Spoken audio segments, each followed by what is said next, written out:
Hey tubers, I'm dicking around with the Honda. I got off work early today to go take care of some eyeglass stuff. I was getting safety glasses for work since they pay for them, so I went and did that and come on back home since it was already getting close to quitting time after dealing with that. I'm coming home. I'm not going back. Screw that.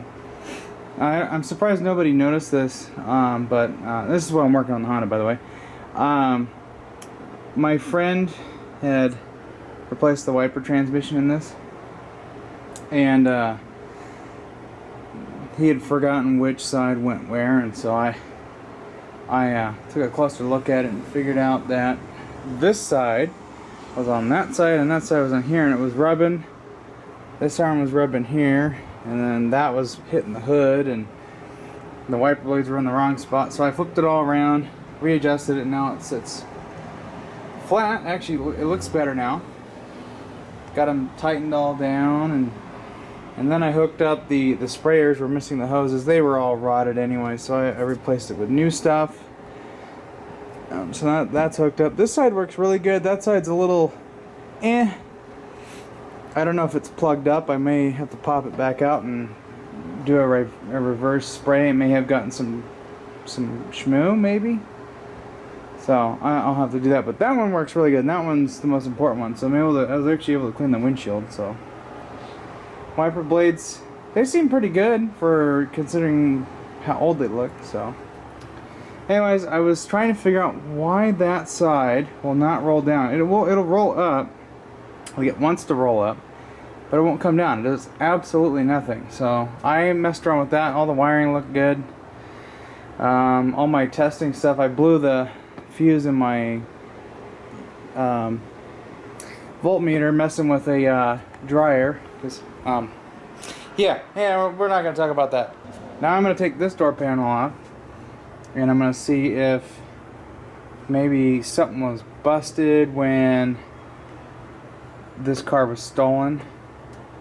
And by the way, the lock on this side doesn't work, or the keyhole deal is broken. So they were doing some shenanigans over here. So I'm gonna pop the door panel and see what's going on.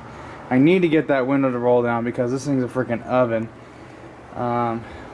Once I can get that to roll down, then I'm going to move to fixing the AC, which there's a blown condenser to accumulator line that needs to get replaced. So we'll have to make a trip out to the junkyard.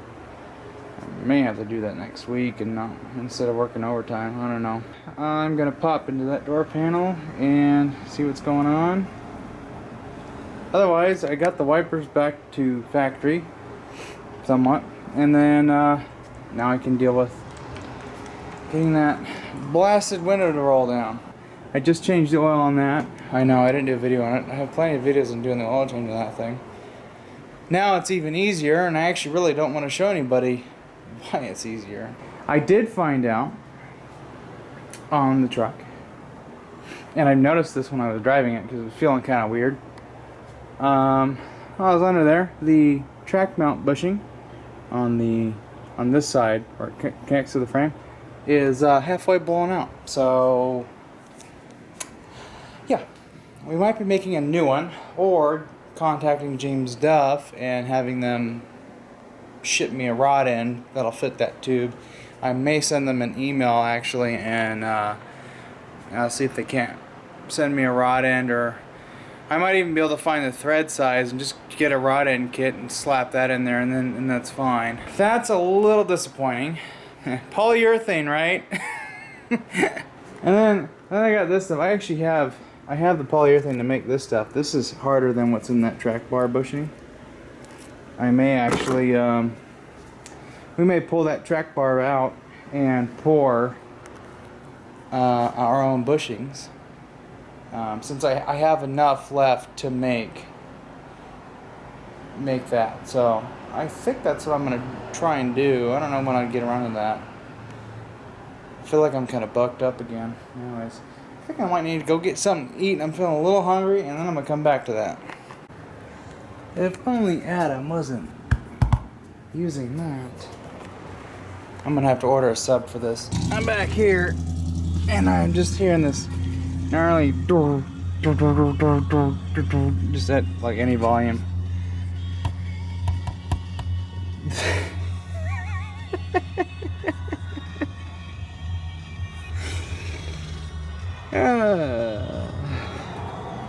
This is I'm sorry. This is hilarious. This is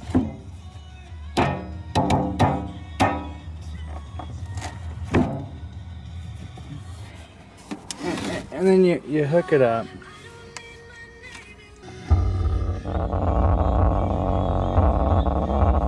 No. I thought these speakers back here were like how they were hooked up. It was making a noise. I'm gonna go through this, see what's going on here. I think I'm gonna get rid of this here and just solder all this. Well, I think I might just get some electrical tape and just wrap this up because, yeah, I'm just, I can't believe I have it on the religious station. Oh God, I'm gonna die. So what is this?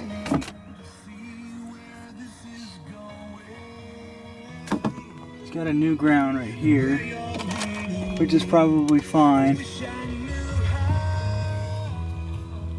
I'll take this out later. That's a, that'll peel you right open. Okay, so let's put that in the wiring box because that's actually good wire. So I've got power, turn on, it's all taped off. Ground I'm not worried about, it's just ground. Okay, so I cleaned up this side. This is actually working. I don't think those guys are necessary. I'm tossing them. I soldered those two connections, did a quick tape job. I was gonna heat shrink them, but I'm actually gonna cut this back out and rewire it for Alpines.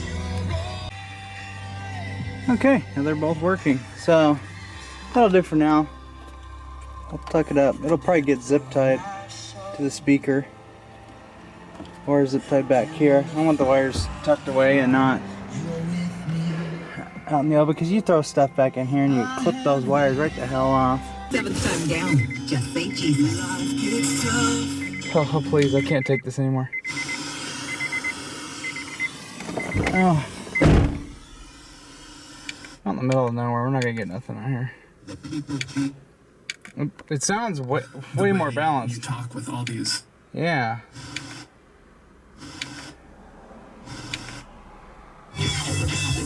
Oh, I got that out here.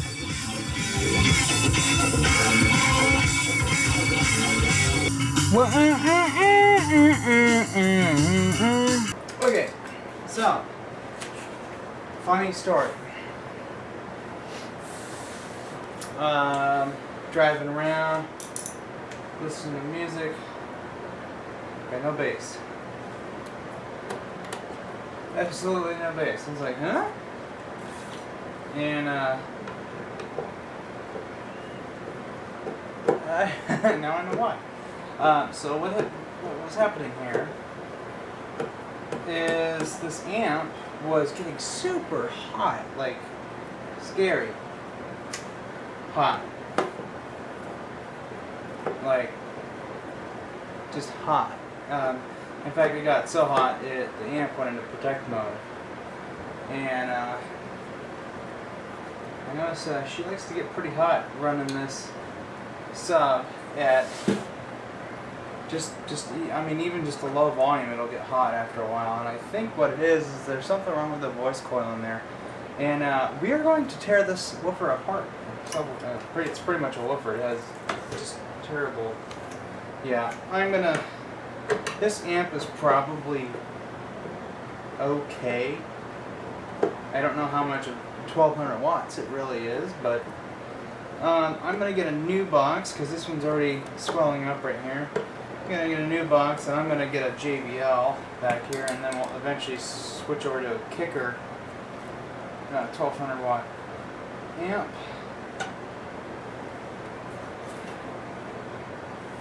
right now my truck has a pretty good sound system, so I'm happy there and it sounds great. This thing, I just needed to have an okay radio and get me to work.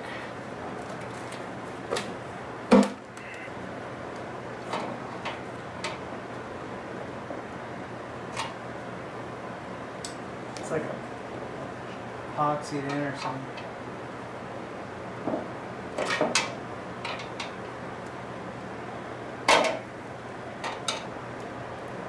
Are you getting somewhere?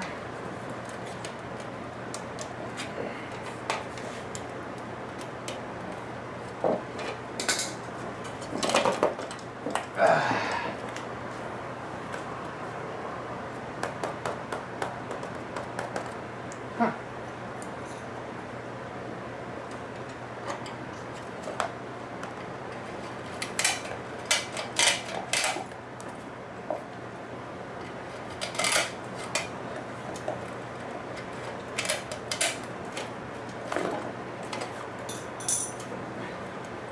I think I've owned a pile like this before, and it's, they literally are piles.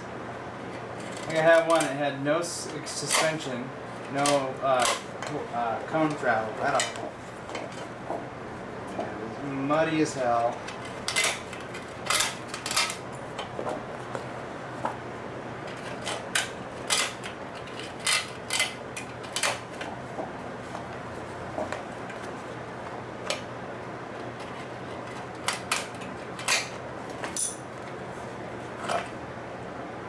Oh!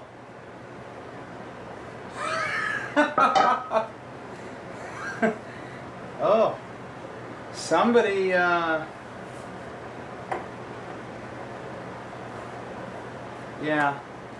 it's burnt.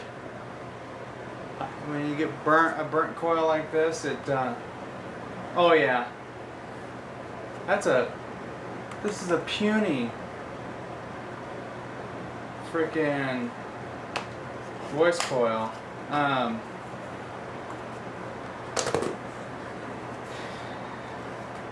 Oh yeah, she let the goo out. 600 watts? Really? There's no way this could take 600 watts. Peak, maybe.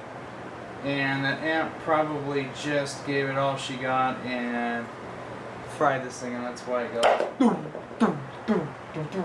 And that's why the amp overheats, because it is trying to push through a lot of resistance. So, that right there is a problem. Like I said, if Adam weren't going to be putting that in his car, I'd be putting it in mine. I want to go look through my speaker collection and see if I have a 12-inch. I'm gonna go take a look. If not, I'm gonna pack this crap up and maybe take the car for a drive.